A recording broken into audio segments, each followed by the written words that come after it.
This is भाई आज की इस वीडियो के अंदर अनबॉक्स करने वाले हैं finally Samsung Galaxy Z Fold 7 को। इस मोबाइल फोन के रिलेटेड बहुत ज्यादा कंफ्लिक्टिंग रिपोर्ट्स आ रही थी। पहले कह रहे थे कि भाई ये पाकिस्तानी मार्केट में लॉन्च होगा, फिर दरमियान में खबर आने लग गई कि पाकिस्तानी मार्केट में लॉन्च ही नहीं होगा, और अब खबर आ रही है कि लॉन्च होगा, लेट होगा।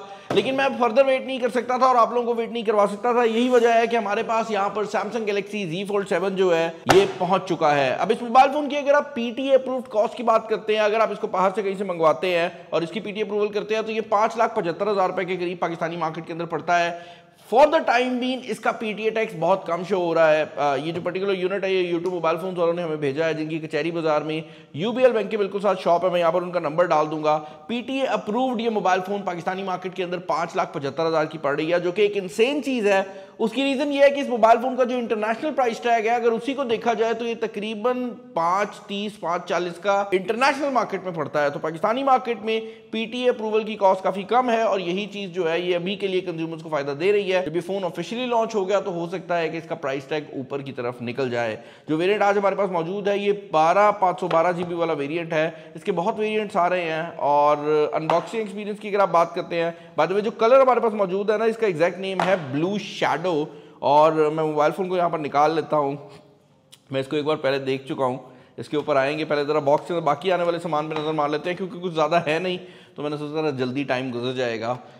यहाँ पर आपको बॉक्स के अंदर एक्सेसरीज के नाम पर एक केबल देखने को मिल जाती है, कुछ बेसिक पेपर वर्क है, और उसके अलावा ज़्यादा कुछ नहीं है यार। एक सिम इजेक्शन पिन देखने को मिल जाती है, and that is pretty much it. उसकी रीज़न ये है कि ये मोबाइल फ़ोन जो है चार्जर के साथ आता नहीं है, और पेन या पेंसिल वाला कोई सीन इसके अंदर किया नहीं गया। अब भाई इससे पहले कि मैं ये मोबाइल फ़ोन आप लोगों को दिखाऊं, मैं थोड़ा सा सैमसंग के Z Fold सीरीज के थोड़ी हिस्ट्री की तरफ जाना चाहूंगा। पिछले 2-3 सालों से हमें गैलेक्सी फोल्ड सीरीज के अंदर कुछ भी नया देखने को नहीं मिल रहा था। इनफैक्ट अगर आप इसके चाइनीज कंपेटिटर्स की बात करते हैं, जिसके अंदर ओप्पो, वीवो, ऑनर और हवावे आ जाते हैं, तो भाई उन डिवाइसेस को देखकर ऐसे लगता था कि शायद सैमसंग भूल गई है कि Z Fold सीरीज को कैसे बनाना है। और ये चीज थोड़ी सी ज्यादा डिसअपॉइंटिंग इसलिए भी थी क्योंकि सैमसंग वो ब्रांड है जिसने फोल्डेबल फोन्स को बनाना शुरू किया था। यानी कि फोल्डेबल्स का कॉन्सेप्ट दुनिया के अंदर सैमसंग ही लेकर आया था, और यही वजह थी कि काफी डिसअपॉइंटिंग था कि सैमसंग के फोन्स ना ऐसे लगता था कि मेहनत नहीं की हुई, यानी कि कुछ चीजें जो सही की भी जा सकती है उनको भी नहीं किया जा रहा था। वेल आई थिंक ये बात सैमसंग ने भी सुन ली, क्योंकि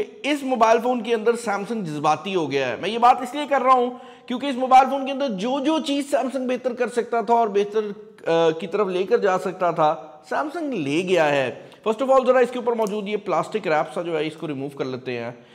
यहाँ पर एक इस तरफ भी दिया गया है, तो इन दोनों को रिमूव कर लेते हैं और बात कर लेते हैं इस मोबाइल फ़ोन के बिल्ड और इसके डिज़ाइन की। यहाँ पर जो कलर है ये शैडो ब्लू काफ़ी खूबसूरत लुक प्रोवाइड करता है। बैक पर आपको वही ट्रिपल कैमरा सेटअप देखने को मिलता है, और अगर आप बैक साइड की बात करते हैं ना, तो it still looks like a Samsung device. लेकिन जैसे ही आप इस मोबाइल फोन को अनफोल्ड करते हैं, मतलब अगर आपने ये मोबाइल फोन मुझे लास्ट ईयर दिखाया होता तो मैं यकीन ही ना करता कि ये सैमसंग की डिवाइस है, क्योंकि पिछले फोल्ड की निस्बत इसके दरमियान में आधो आध का फर्क है, अगर आप एटलीस्ट देखने में देखते हैं।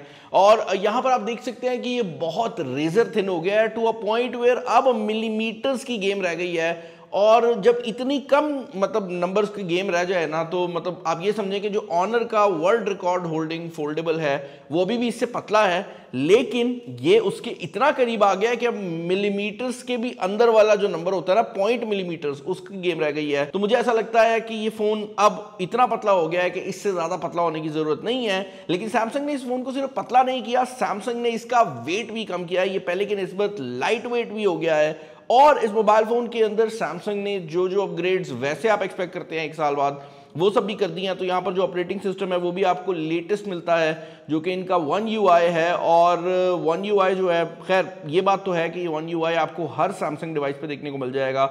उसकी रीज़न ये है कि सैमसंग अपडेट्स जो है वो 7 साल के लिए प्रोवाइड करती है। एक और चीज़ जो कि इस फ़ोन के रिलेटेड काफ़ी मज़ेदार है वो ये है कि इस मोबाइल फ़ोन को S25 अल्ट्रा के बहुत ज़्यादा करीब लेकर सैमसंग जो है वो चली गई है। मैं ये बात क्यों कर रहा हूँ, ये मैं बात इसलिए कर रहा हूँ क्योंकि यहाँ पर अगर आप प्रोसेसर की बात करते हैं तो अब इस मोबाइल फ़ोन के अंदर आपको स्नैपड्रैगन 8 एलीट देखने को मिल जाता है। और ये इंपॉर्टेंट नहीं है कि 8 एलीट लगाया गया है, जो इंपॉर्टेंट चीज़ है वो ये है कि इसके अंदर मौजूद जो स्नैपड्रैगन 8 एलीट है वो किसी भी फोल्डेबल में आने वाला जो प्रोसेसर है उनमें सबसे पावरफुल प्रोसेसर भी बन जाता है। तो सेम प्रोसेसर काफ़ी फोल्डेबल्स के अंदर इतना Antutu का स्कोर नहीं देता जो कि यहाँ पर ये मोबाइल फ़ोन हमें प्रोवाइड कर रहा है। अब ये नहीं मैं कह रहा कि ये मोबाइल फ़ोन परफेक्ट हो गया है, कुछ चीज़ें ऐसी भी हैं जो कि अभी भी आपको थोड़ी सी बर्दाश्त करनी पड़ेगी। फॉर एग्जाम्पल अगर आप इसकी बाहर वाली स्क्रीन की बात करते हैं तो ये एक नॉर्मल मोबाइल फोन से काफी मिलती जुलती हो गई है, लेकिन अभी भी इसकी जो एस्पेक्ट रेशो है वो सोनी का एक्सपीरिया आया करता था ना, उस जैसी फील होती है। तो अगर आपको लंबे फोन नहीं पसंद ना, आपको थोड़ा वाइड फोन पसंद है, तो अभी भी आपको इस मोबाइल फोन के अंदर थोड़ा बहुत जो प्रॉब्लम है वो होने वाला है। इसके अलावा अगर आप एक्सटर्नल्स की बात करते हैं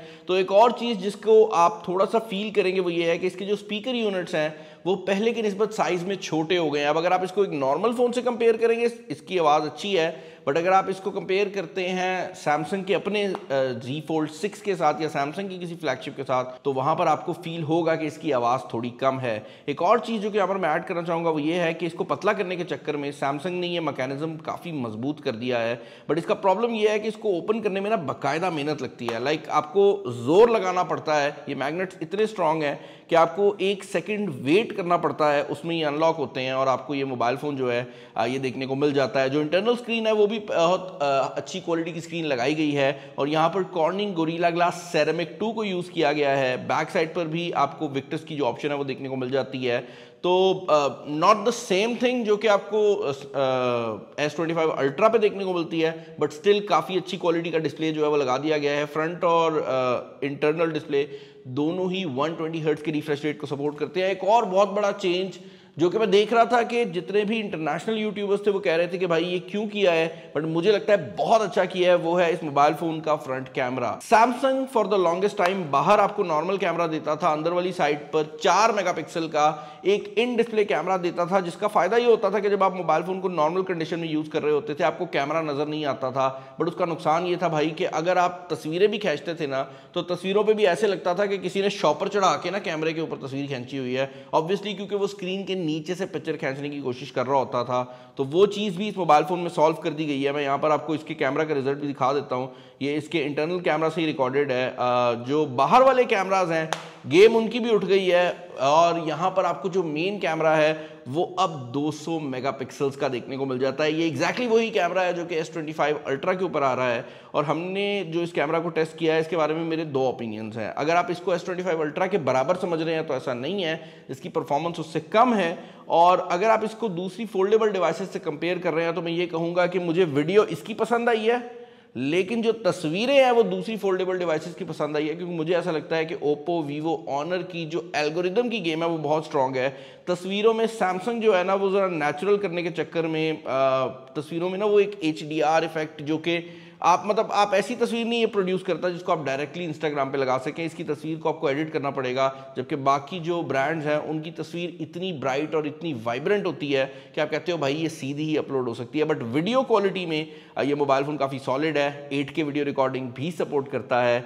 जो चीज़ इस मोबाइल फ़ोन के अंदर आप लोग मिस करने वाले हैं उसके अंदर सबसे बड़ी चीज़ है अच्छी बैटरी लाइफ। स्नैपड्रैगन 8 एलीट जैसा पावरफुल प्रोसेसर लगा दिया सैमसंग ने, इतना बड़ा डिस्प्ले दे दिया, लेकिन इस मोबाइल फ़ोन के अंदर जो बैटरी है वो अभी भी 4400 mAh की लगाई गई है। अब 4400 लास्ट ईयर भी दिया गया था, लास्ट ईयर भी कम था, बट इस साल जिन डिवाइसेस के साथ ये कंपेयर हो रहा है वो 6000 के करीब बैटरी दे रही हैं। ऑनर का मैजिक V5 जिसका नाम मैंने वीडियो के स्टार्ट में लिया है वो 5820 या 5850 mAh की बैटरी के करीब दे रहा है।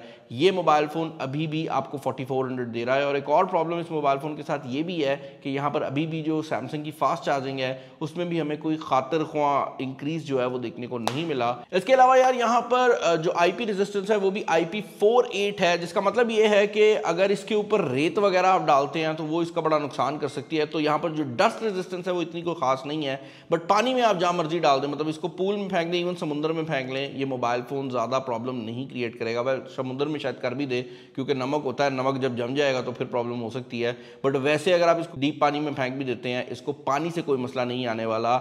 ऑल इन ऑल अगर आप इस फोन के रिलेटेड मेरे ओपिनियन जानना चाहेंगे, ओपिनियंस आर वेरी सिंपल। अगर आप एक सैमसंग यूजर हैं, आपके पास फोल्ड 4, 5, 6 था, इस फोन को अपग्रेड करना है या नहीं करना है ये एक नो ब्रेनर है। मैं हर बंदे को रिकमेंड करूंगा कि वो ये मोबाइल फोन जो है अगर पसंद कर रहा है तो इसको परचेज करे, उसको काफी ज्यादा बेहतर चीजें देखने को मिलेंगी। बट अगर आप एक ऐसा बंदा है जिसने आज तक कोई फोल्डेबल डिवाइस यूज नहीं की और वो पहली बार फोल्डेबल फोन लेने जा रहा है और वो एक एंड्रॉइड यूजर है, तो मैं उसको रिकमेंड करूंगा कि ऑनर का मैजिक V5 और ओप्पो का फाइंड N5 इससे पहले चला के जरूर देख ले, क्योंकि वहां पर कुछ ऐसी चीजें हैं जिनमें कैमरा और बैटरी आ जाते हैं जो कि अभी भी सैमसंग नहीं प्रोवाइड कर सका। तो ओवरऑल ग्रेट फोन, बट ये बात ज़रूर है कि फोल्डेबल्स में कंपटीशन भी इस साल बहुत ज़्यादा बढ़ गया है। चैनल पर नया चैनल को सब्सक्राइब कर लीजिएगा, वीडियो पसंद है तो ज़रूर लाइक कर दीजिएगा, दोस्तों शेयर कर दीजिएगा। इस वीडियो में इतना ही।